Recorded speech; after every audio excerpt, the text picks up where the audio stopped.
All right, we're going to go ahead and get started. Hello, everyone, and thank you so much for joining this month's demonstration, Optimizing Work Order Management No-Code Maximo to Esri integration with the Geonexus Integration Platform. My name is Katie Majewski, and I'm a marketing coordinator here at Geonexus. And as usual, I brought in Josh Swenson, the VP of Revenue Operations, to help me answer some of the questions you guys have after the end of the demonstration today. One quick housekeeping note before we go ahead and get started is if you have any questions throughout the demonstration today, you should see a Q&A panel on the right-hand side of your user interface. We've carved a bit of time in the end to address any questions that come through, but if for some reason we're up against time and we don't get to everyone's questions today, we'll be sure to follow up with you directly afterward.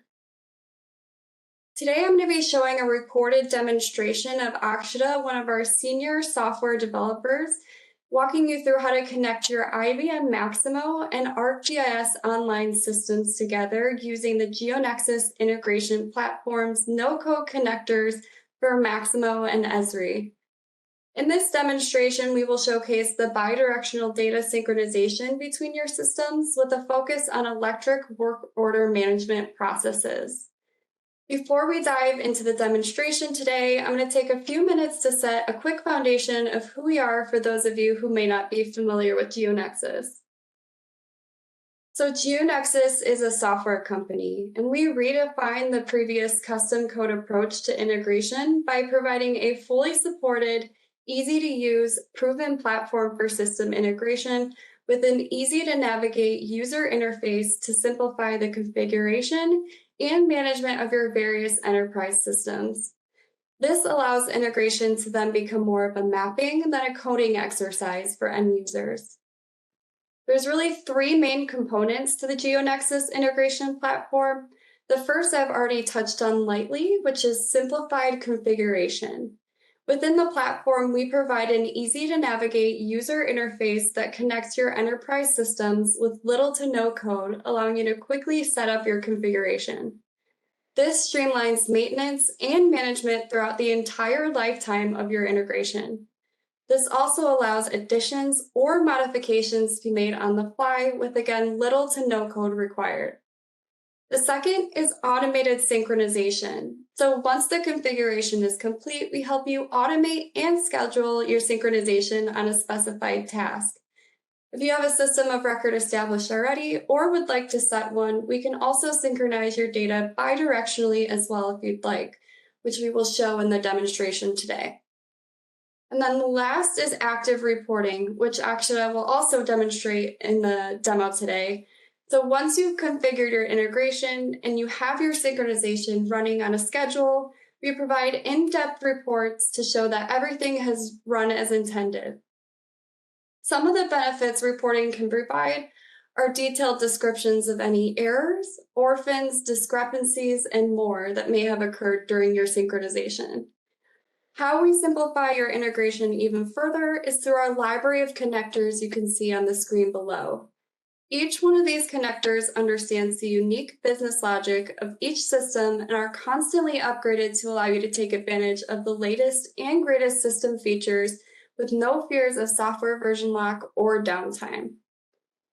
And again, we're going to be going over the Esri and Maximo connectors today.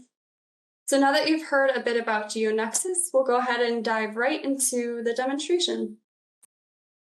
Thank you for a quick overview. So this is the user interface of Geonexus Integration Platform. So we organize it as projects within a workspace. So the project that I'm currently on is a work order project. And for today's demo, I have an ArcGIS online, which uses URL, username, and password. We do support different flavors of Esri connection. So you have the flexibility to connect. You can connect to enterprise online services, geodatabase, or if you have a read-only data source, you could use our ArcGIS SQL workspace. So you would use the credentials here for ArcGIS Online, and then for Maximo, we would need the host name username and password, and depending upon our authentication type, we would need the other information. We do support API keys as well. So on each of the connections, we have a validate button, which will help you validate your credentials, what you have entered. And then we have a little info button that'll help you view your underlying system, the framework it's on, the server you're connecting to. Um, so for today's use case, I have a feature service layer in ArcGIS Online, which is assignments for work orders. And then here I'm filtering it with the status is equal to 1. It's a domain packed list. So 1 in my assignment is assigned. So we will look at that layer and look at all the work orders there. And then we will create the work order into our Maximo. For our Maximo data source, we have it going into entity work order. Arc and site are optional. And if you have a classification, say for your assets or for your locations, you'll be able to filter them here. Again, you can use a where class to filter your data if you want to look into specifics that are like in progress or completed. You could filter them here.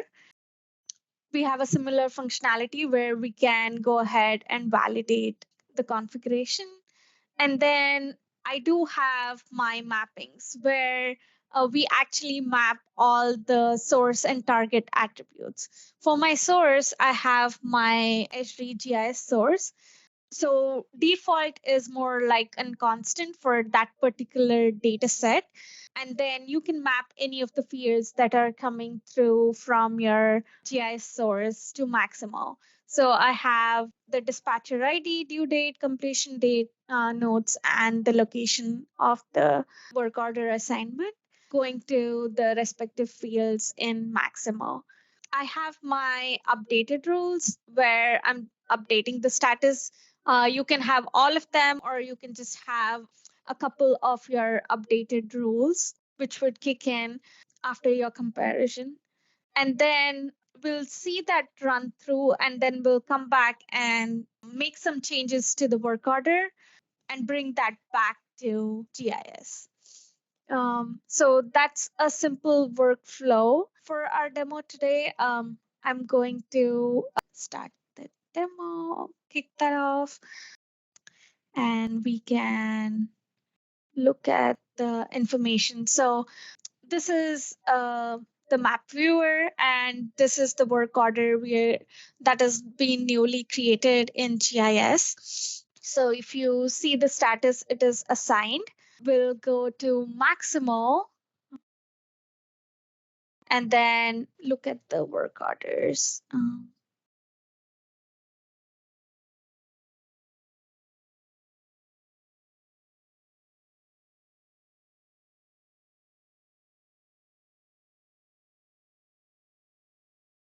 So when we start the synchronizer run, we can do it in two modes. One is through the user interface, which usually happens when you do any changes to your configuration or in your early stages. And then you can schedule it to run on a nightly basis or depending upon your use case.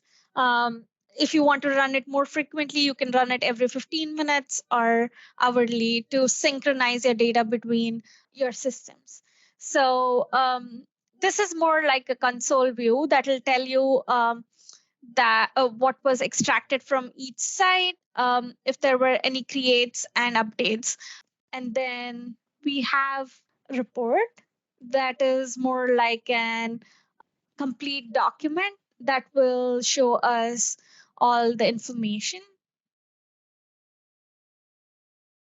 So our report has final status report, which looks identical to what was in the console screen. So it would show you the records it extracted, if it did any creates, any updates, if there were any deletes. So we do have sections where it would show if you had any errors on creation. or updates. So it could be anything with respect to the domains that other system may not like, or anything with the connectivity, any mandatory field or duplication due to your filters. All of those would be here in the error screens. If there are any orphans on either sides, we would list them in the orphan section. We can link records on another key. So we have a primary key, a foreign key that we use to link between the two systems. But there are cases where you would like to look at another key to see if there's a link, mainly when there are swaps of assets. So you may want to look at the location and then synchronize your data. That's when we use links. It's more like an alternative key to link to your assets.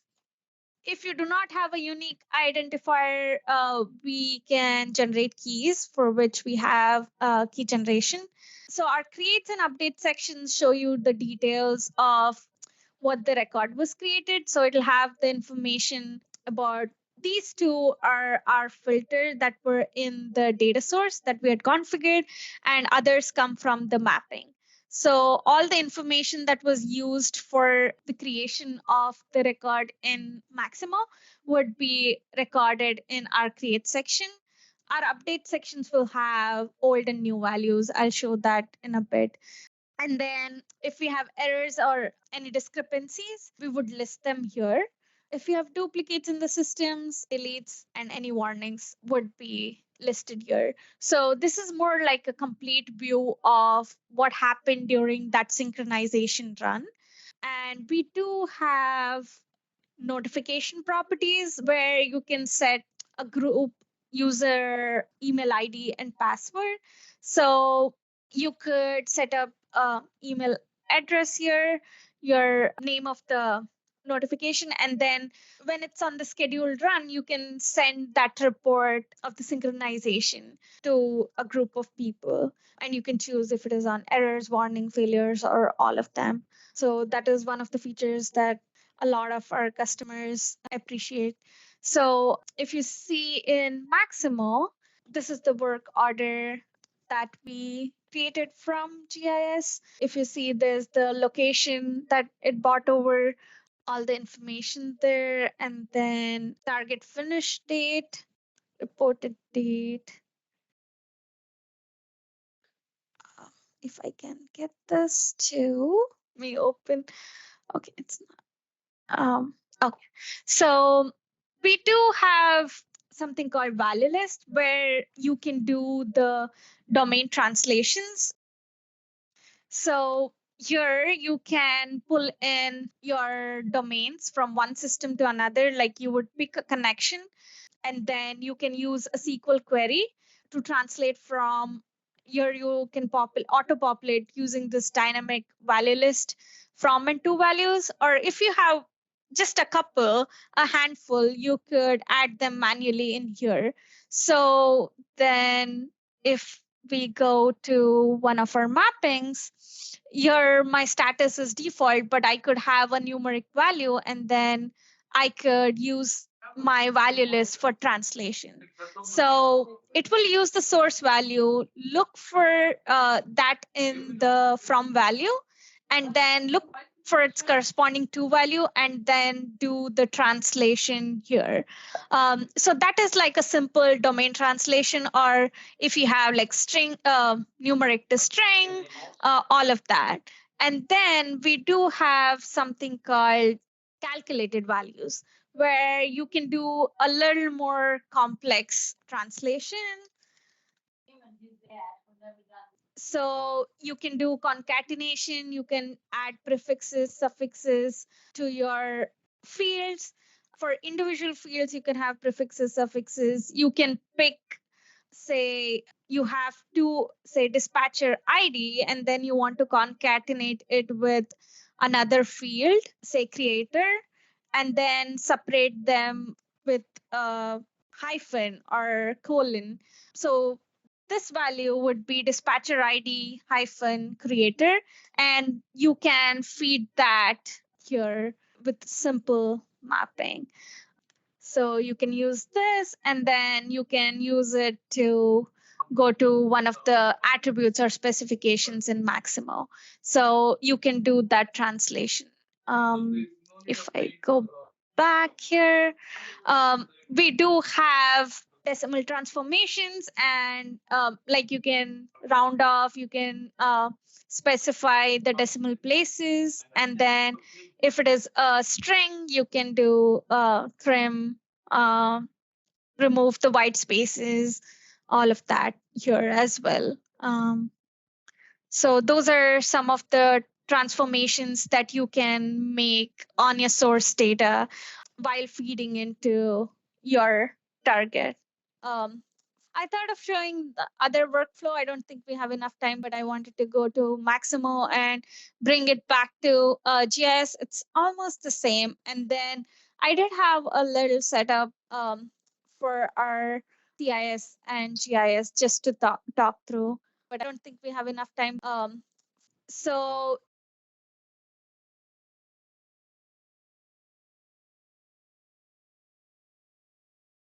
so because I added a couple things, I'm just validating here. I added a bunch of things which were kind of not valid, but just talking through it. So like you can see, it would tell you, okay, there's no foreign key for this if you're going to have source going from target. So those are kind of error messages that the platform would tell you before you run your synchronization. So now we're all good here. We went over GIS to Maximo and Maximo to GIS today, but if you have multiple systems where you have CIS or any other system that use the data, you can have multiple sources going to a single target, and you can keep all of them in sync. So that is the flexibility with our tool as well. So you could have CIS, Maximo, and GIS in one tool. So that was the workflow that I wanted to show. Thank you. All right. Now we're going to open the floor for any questions that come through. And while I give you guys some time to type in your questions, I just want to thank you all for coming again. We recently started hosting these demonstrations earlier in the year to start sharing some of the commonly requested use cases or specific things that our platform can handle. So if you haven't seen a connector or a specific topic that you might have been waiting for and are interested in seeing, please feel free to recommend any topics in the chat, or there will be a survey afterward after the demonstration today that you can fill it in the comment section there. We really want these to be informative and helpful for you and your use cases and your search. So any recommendations or any feedback there is greatly appreciated. So with that, I'm going to turn over the floor to Josh, who's going to help answer some of the questions you guys have today. Thank you. Hey, Katie, thanks a lot. Thank you all for being here.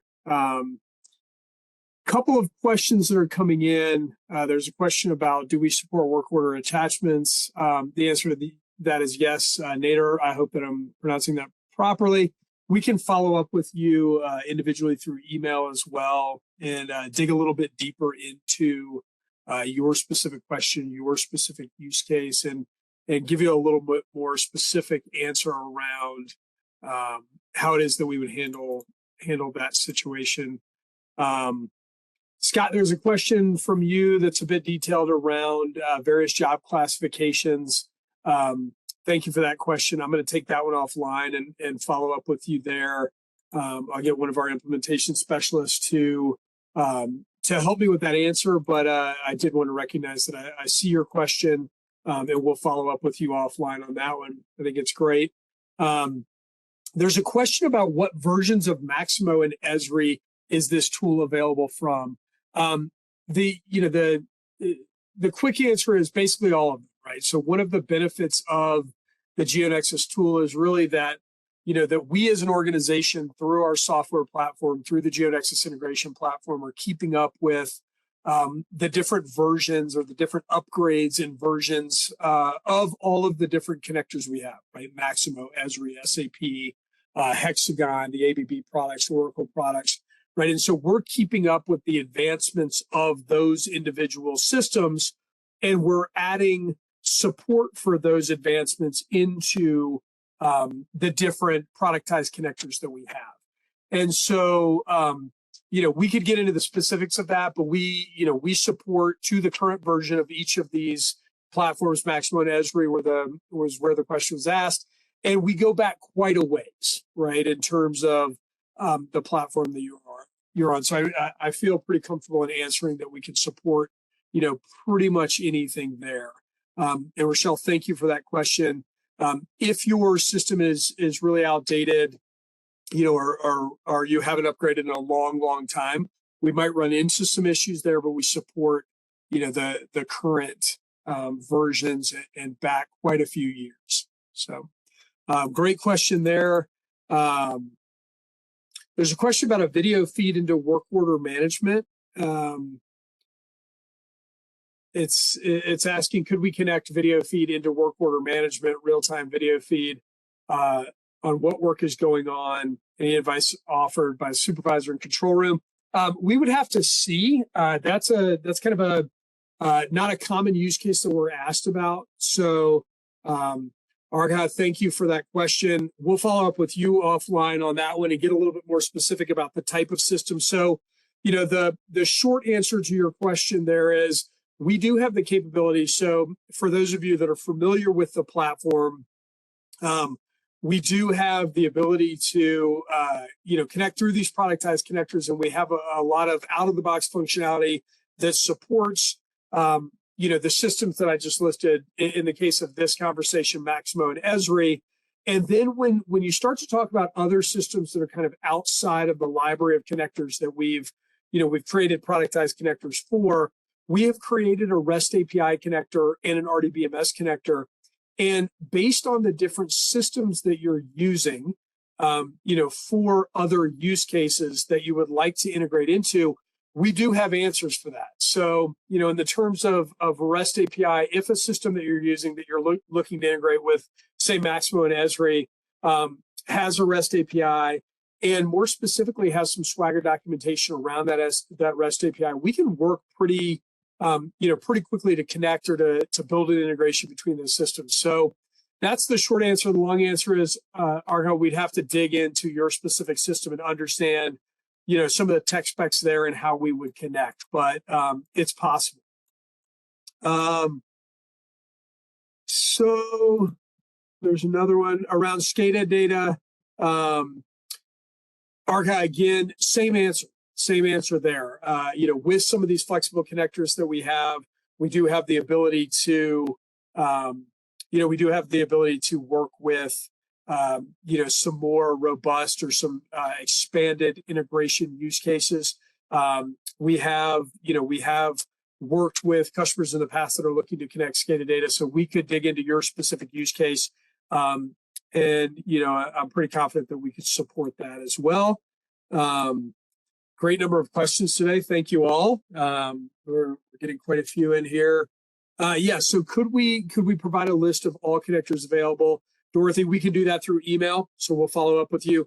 But just to list them off, again, Maximo, Esri, SAP, we have a connector to Oracle utilities. We have a connector to ABB products. And there's 3 or 4 products within there, so we can list those products within the email. And then Hexagon EAM. I think I got them all there. And then again, the REST API connector and the RDBMS connector allow us to go a little bit more beyond, right? Does this work with ArcGIS Online? Yes. Basically as an Esri Silver partner, Ben, thank you for your question. We work pretty much with all of the different Esri products, and in fact, are able to integrate with products that are built on top of Esri.